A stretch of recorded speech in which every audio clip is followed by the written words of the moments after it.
সুনামগঞ্জের জামালগঞ্জ উপজেলায় নবনির্বাচিত মহিলা ভাইস চেয়ারম্যান ও সুনামগঞ্জ জেলা মহিলা আওয়ামী লীগের ধর্ম বিষয়ক সম্পাদক মার্জানা ইসলাম শিবনার সংবাদ সম্মেলন অনুষ্ঠিত হয়েছে। সুনামগঞ্জ জেলা প্রতিনিধি জানান, বৃহস্পতিবার 12 ঘটিকার সময় জামালগঞ্জ তেলিয়া পাড়ায় সংবাদ সম্মেলন অনুষ্ঠিত হয়। সংবাদ সম্মেলনে মার্জানা ইসলাম শিবনা লিখিত বক্তব্য পাঠ করেন। শিবনা বলেন, 21শে মে 6ষ্ঠ উপজেলা নির্বাচনে আমি মহিলা ভাইস চেয়ারম্যান পদপ্রার্থী হিসেবে কলস প্রতীকে জনগণের বিপুল ভোটে নির্বাচিত হই। আমার জনপ্রিয়তায় ঈর্ষান্বিত হয়ে বিরোধী পক্ষ ষড়যন্ত্রমূলকভাবে আমাকে হেয় প্রতিপন্ন মানহানি ঘটানোর জন্য গত রাত্রে মান্নান ঘাট নামক স্থানে রহস্যজনকভাবে মারামারির ঘটনা ঘটায়।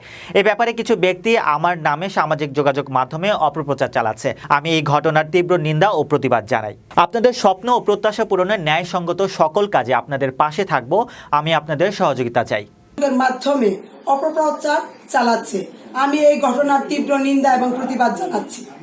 প্রিয় জামালগঞ্জ উপজেলাবাসী, আপনাদের দয়া মায়া ও ভালোবাসা মহামূল্যবান ভোট দিয়ে আমাকে নির্বাচিত করেছেন।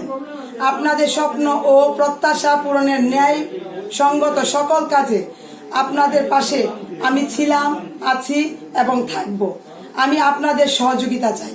আমি মার্জানা ইসলাম শিবনা নবনির্বাচিত বেসরকারিভাবে মহিলা ভাইস চেয়ারম্যান এবং যে সুনামগঞ্জ জেলা মহিলা আওয়ামী লীগের